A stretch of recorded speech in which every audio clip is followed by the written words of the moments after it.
আসসালামু আলাইকুম, আমি সাদিয়া দুয়ার চ্যানেল থেকে সবাইকে স্বাগতম নতুন একটি ভিডিও দেখার জন্য। আজকে নিয়ে আসছি ছোট থেকে বড় সকলের পছন্দের একটি নাস্তা আইটেম। আপনারা দেখতে পাচ্ছেন আজকে আমি কলিজা দিয়ে সিঙ্গারা তৈরি করেছি। আপনারা চাইলে একই রেসিপিতে কলিজাটা স্কিপ করে শুধুমাত্র আলু দিয়ে এই সিঙ্গারাটা তৈরি করতে পারেন। আজকের ভিডিওতে আমি অনেক ধরনের টিপস নিয়ে হাজির হয়েছি। আজকের এই সিঙ্গারাটি আমি ফ্রোজেন পদ্ধতি দেখাবো এবং দোকানের মতো একদম দোকানের সাথে তৈরি করব। তার সাথে 3 ধরনের ভাজ শিখিয়ে দিব। আপনারা এই সিঙ্গারাটি 3 ধরনের ভাজে তৈরি করতে পারবেন, যার যেটা সুবিধা হয় সে সেভাবেই তৈরি করবেন। চলুন আমরা খুব সহজে দেখে আসি কিভাবে ঘরে বসে দোকানের মতো করে আমরা সিঙ্গারা তৈরি করতে পারবো। এখন শুরু করছি। একটি মিক্সিং বলে 2 কাপ ময়দা, আপনারা চাইলে এখানে আটা নিতে পারেন। দোকানে আটাই ব্যবহার করা হয়, আপনারা চাইলে এখানে আটাই নিতে পারেন।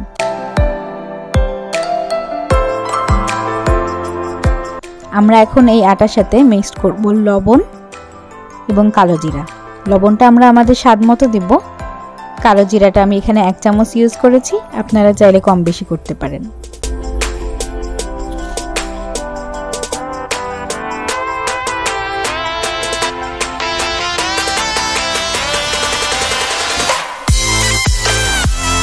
আমি এখানে 2 কাপ ময়দাতে 4 টেবিল চামচ তেল ব্যবহার করছি। সিঙ্গারাটা একদম খাস্তা টাইপের হয়, যার কারণে তেলের পরিমাণটা একটু বেশিই লাগে।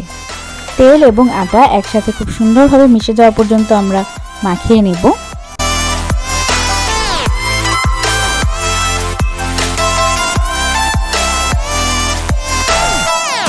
খুব সুন্দরভাবে তেল এবং আটা মিশে গিয়েছে। এই পর্যায়ে আমি নর্মাল টেম্পারেচারে রাখা পানি দিয়ে দিচ্ছি।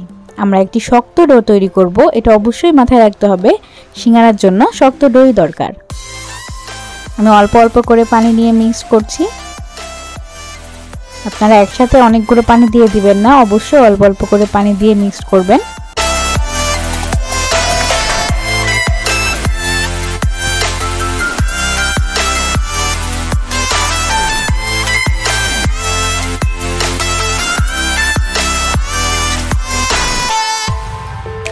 আমার মাখানো প্রায় শেষ। আমি এখন আধা ঘন্টার জন্য রেস্টে রেখে ভিতরের পুর তৈরি করতে চলে যাচ্ছি।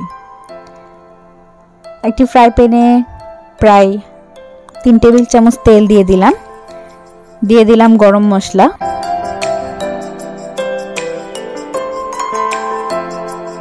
এখন দিয়ে দেব পেঁয়াজ কুচি। আমি একটু মোটা করে পেঁয়াজ কুচি করেছি, সিঙ্গারাতে আমার পেঁয়াজটা একটু মোটাই ভালো লাগে।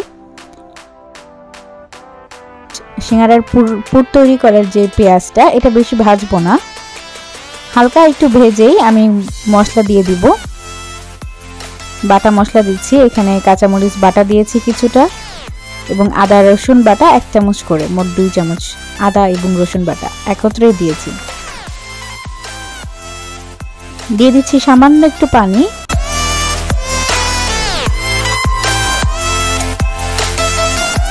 এখন দিয়ে দিচ্ছি পরিমাণ মতো লবণ, দিচ্ছি এখন হলুদের গুঁড়া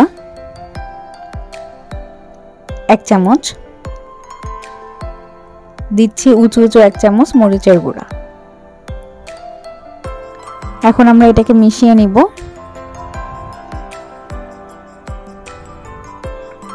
দেখতে পাচ্ছেন মিশাতে মিশাতে উপরে তেল উঠে এসেছে। এ পর্যায়ে আমি 1 কাপ পরিমাণ গরুর মাংসের কলিজা ব্যবহার করছি। কলিজাটা আমি একটু ভুনে নিয়ে তারপরে দিব আলু। আপনারা চাইলে শুধুমাত্র কলিজা দিয়েও তৈরি করতে পারেন, আবার চাইলে শুধু আলু দিয়েও তৈরি করতে পারেন। আমি আলু এবং কলিজা একসাথেই ব্যবহার করছি।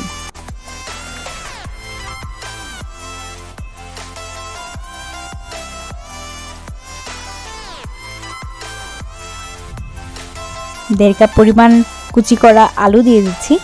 আপনারা দেখতে পাচ্ছেন আমি কিউব করে কেটে নিয়েছি কলিজা এবং আলু।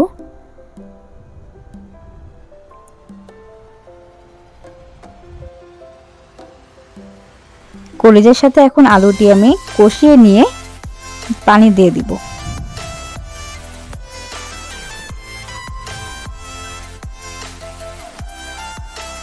পর্যাপ্ত পরিমাণে পানি দিয়েছি যাতে আমার আলুগুলো সিদ্ধ হয়ে যায়।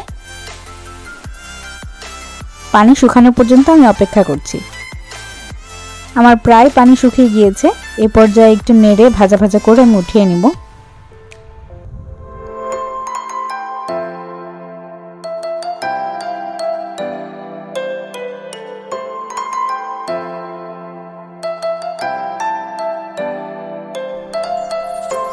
আধা ঘন্টা রেস্টে রেখেছিলাম, সেই আটাটি আমাদের তৈরি হয়ে গেছে। দেখুন কতটা শক্ত। চলে যাচ্ছি বেলতে। আমি ছোট ছোট পিস করে নিয়েছি যাতে আমার সুবিধা হয়।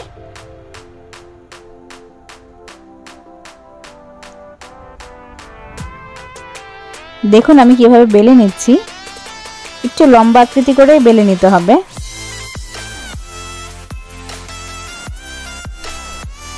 মাঝখান থেকে আমি কেটে নিচ্ছি এবং দেখতে পাচ্ছেন এটা আসলে বুঝিয়ে বলার মতো কিছু না। আমি একটু পানি দিয়ে সিল করে নিচ্ছি যাতে আর খুলে না যায়। প্রথম ভাঁজটি দেখিয়ে দিচ্ছি।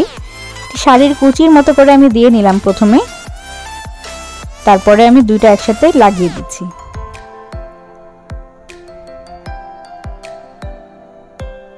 এটা খুব সহজ পদ্ধতি, আমি এভাবেই তৈরি করি। তারপর আরেকটি ডিজাইনও দেখিয়ে দিচ্ছি। দেখতেই পাচ্ছেন আমি একটু পানি দিয়ে দুইটাকে একসাথে লাগিয়ে নিলাম। একটি কোণ তৈরি করেছি, এর ভিতর আমি এখন পুর দিয়ে দিচ্ছি।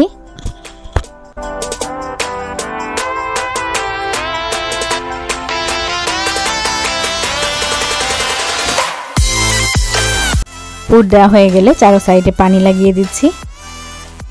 আমি দ্বিতীয় ভাঁজ দেখিয়ে দিচ্ছি। দেখুন আমি প্রথম থেকে লাগিয়ে নিয়ে আবার এটাকে ঘুরিয়ে ওর সাথে লাগিয়ে দিচ্ছি। এটা আসলে বলে বোঝানোর মতো ক্ষমতা আমার নেই, আপনারা দেখেই বুঝে নেবেন আশা করছি।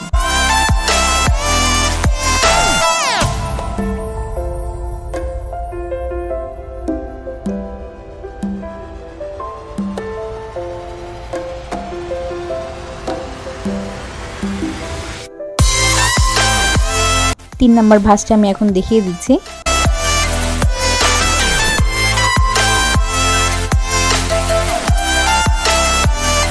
চারো সাইড সিল করার পর শেষের দিক থেকে মাঝখানে এবং এই সাইডের থেকেও শেষের দিক থেকে মাঝখানে লাগিয়ে দিই। এভাবেই তৈরি করলাম আমি 3 রকম স্টাইলের সিঙ্গারা। এই 3 ভাবে দোকানে তৈরি করা হয়। আমি এভাবে তৈরি করে নিলাম। আমার প্রায় যেটুকু পরিমাণ আটা এবং পুর নিয়েছি এতে প্রায় 30টা মতো সিঙ্গারা হয়ে গেছে। আমি স্টিলের প্লেটে অর্ধেকগুলো রেখে দিচ্ছি ফ্রোজেন করার জন্য। এভাবে ডিপে রেখে দিবেন। যখন 2-3 ঘন্টা হয়ে যাবে, কিছুটা ঠান্ডা হয়ে বরফ হয়ে জমে আসতে শুরু করবে, তখন আমরা পলিথিন ব্যাগে করে রেখে দিতে পারি, অথবা জিপলক ব্যাগে রাখতে পারি, অথবা বক্সে ভরে রাখতে পারি। এখন আমরা বাকি সিঙ্গারাগুলো ভেজে নিচ্ছি। দেখতেই পাচ্ছেন আমি ডুবো তেলে ভেজে নিচ্ছি এবং অনেক লো হিটে ভাজবো। বেশ 20 মিনিট সময় লেগে গিয়েছে আমার এগুলো ভাজতে।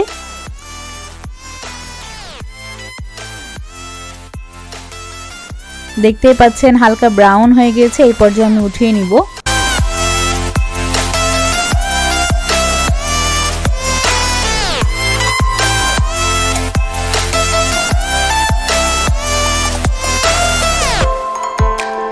ঘরেই যদি দোকানের সাথে বানাতে পারি তাহলে দোকান থেকে কেন কিনে খাবো। তো আজকের এই সহজ রেসিপিটি যদি আপনাদের ভালো লেগে থাকে আমার চ্যানেলে অবশ্যই সাবস্ক্রাইব করবেন, লাইক করবেন এবং শেয়ার দিয়ে আমার পাশে থাকবেন।